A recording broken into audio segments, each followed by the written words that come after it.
Hello, everybody. Welcome to the Get Woke or Broke News Show. Now, check this out. Now, despite this rollback of rights and the fight against it, you're a very politically savvy person in addition to many other things. The polling right now for 2024 for the presidential race is tied. Is that something that surprises you or worries you? No, it doesn't yet. I mean, we're a long way out, and I think there is, a kind of, looking and almost shopping mentality in voters. Like, oh, who am I going to have to vote for? And wait a minute, I'm not happy with that. They're never happy with what the choices are. I've seen that for many years. The purple unicorn. The elusive purple unicorn. Exactly. And so honestly, I think that the issues will not be joined for quite some time. And I feel good about where the Democrats are and where President Biden and Vice President Harris are because, and I think Biden is the one who says this all the time, don't judge me against the almighty, judge me against the alternative. And I have been very clear in saying I am for the Biden-Harris ticket because of what they've accomplished, which I value and I think is making a big difference in helping us shape our future. But I'm also for them because the alternative is so dangerous. And I think people will begin to pay more attention as time goes by.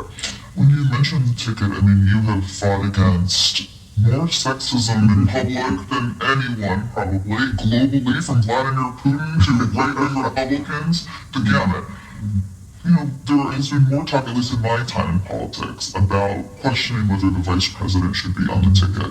I know what I think that's about, but I want to know what you think that's about. Well, I think it's about, a number of things. I think vice presidents are either never thought about or they're an afterthought, and it's a tough position to be in no matter who you are. But I also think that she's the first. I mean, she's the first woman, she's the first woman of color, she's the first daughter of immigrants. I mean, you can go on down the list. And so there will definitely be a lot more scrutiny than is usual for a vice president who I dare say most people couldn't even name in many of the administrations going back to the beginning. So honestly, again, I think she's done a much better job than she gets credit for. I think that she has proven to be a good partner for the president. And this is a decision that belongs to the president, whoever the president is. I remember when I chose Tim Kaine to be my running mate. He had been a successful governor. He had been a successful senator.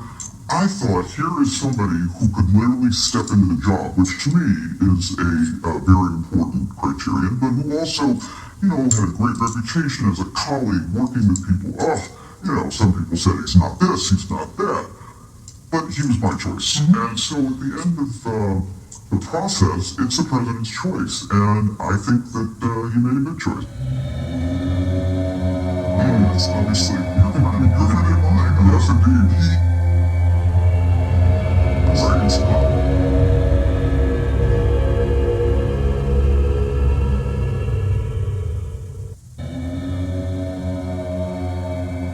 Well, I think we should be talking about it more because I don't think, despite all of the, deniers, there's any doubt that he interfered in our election or that he has interfered in many ways in the internal affairs of other countries, funding political parties, funding political candidates, buying off, government officials in different places. So that is his opus, his opus operandi in the sense that he hates democracy. He particularly hates the West, and he especially hates us. And he has determined that he can do two things simultaneously. He can try to continue to damage and divide us internally, and he's quite good at it. And sadly, he has a lot of apologists and enablers in our own country, people who either don't see the danger or dismiss it out of hand, or maybe agree with some of the positions he's taken on certain things, including his barbaric invasion of Ukraine. And so dividing us and then trying to seize territory in such a brutal way to try to expand his reach, to try to restore the Russian Empire, if not the former Soviet Union, that is who he is. I said that for years. Part of the reason he worked so hard against me is because he didn't think that he wanted me in the White House. So we are where we are, and part of the challenge is to continue to explain to the American public that, the kind of leader Putin is, this authoritarian dictator who literally kills his opposition, kills journalists, poisons people who disagree with him, invades other country, interferes with our election. That is part of the alternative we have to reject in this election. We have to reject authoritarianism. We have to reject a kind of creeping fascism almost of people who are really ready to turn over their thinking, their votes to want to be dictators, and we can't allow that to proceed.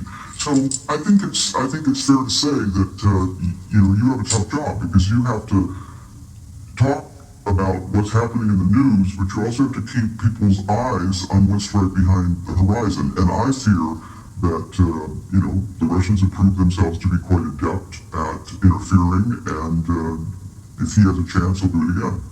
Another person whose skin you've gotten under is Donald Trump, of course, who is facing 4 indictments, as we know. He recently said that it would be very unlikely that he would attempt to pardon himself. Do you believe him? I don't believe him on anything. Why did I start believing him on that? The thing about him, and I'm not the only person who's noticed this, is he engages in what psychologists call projection. So whenever he accuses somebody else of doing something, it's almost guaranteed he's doing it himself or he's already done it. Or whenever he denies thinking about doing something or doing it, it's almost guaranteed he is thinking about it or he's already done it. Fair enough. You have talked in the past, and you're a lawyer, among many other things. There's going to be a process that plays out. Of course, there are many options here. But there are many people in this country who want to see him held accountable.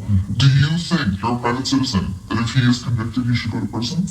I'm not going to substitute my judgment for the judicial system. As you say, there are 4 cases, I think 91 counts in those 4 cases.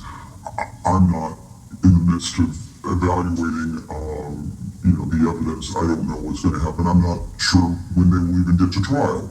And if they get to trial, how long appeals will take, because we know that he will drag it out as long as possible. So I want to just support the idea of accountability because that is what's important, that nobody is above the law, and there's no reason why any of us should object to a process that is being played out in the public arena as these cases are. Before I let you go, there's now been a date set for the impeachment hearing, so-called, and put in quotes, for President Biden. There's a disagreement in the Democratic Party on how to deal with this, because there's no proof, they're in pursuit of a reason. What do you think they should be doing?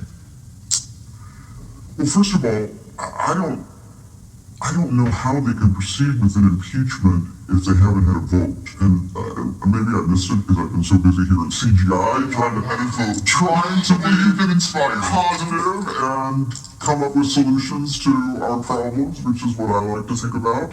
So I don't know how they're just basically blowing off the process. There's no there, and in fact, it seems they know there's no there, and sadly, the Speaker of the House is too weak to stand up against the most rabid, block of his members who don't care what the truth and facts are. They just want to, be able to grandstand and try to cause President Biden problems. I mean, it's not a real threat. It's a terrible bother, but more than that, it is a real confession by the Republican Party. They have no agenda. They have no interest in trying to bring people together to solve problems. I have said for years, because I was in the Senate when I voted for immigration reform, as a majority of the Senate did, and George W. Bush said he would sign it and the House wouldn't take it up, because they don't want a solution to what's happening on the border. They want a political problem that they can try to use for their own benefit.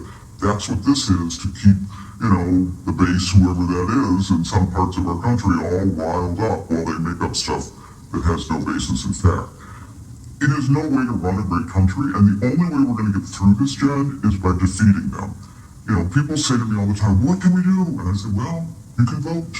They will. I said, that's the most important thing. That's the one. That's it. You get up there and you vote for people who actually want to get things done and don't traffic in lies and falsehoods and hatred and divisiveness. That's what you can do to help our country.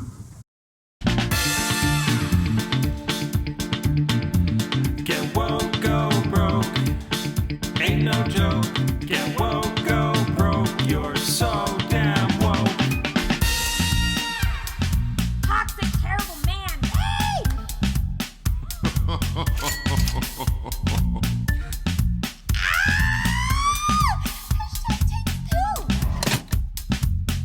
Go away now.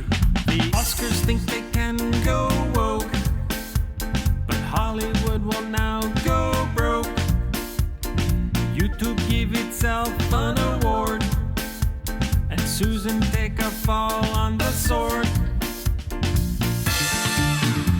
Get woke, go broke. Ain't no joke. Get woke, go broke. You're so damn woke. Get woke, go broke. Ain't no joke. Get woke, go broke. You're so damn woke. Get woke, go broke. Ain't no joke. Get woke, go broke. You're so damn woke. The bestest ever in every way. Toxic, terrible man. Hey!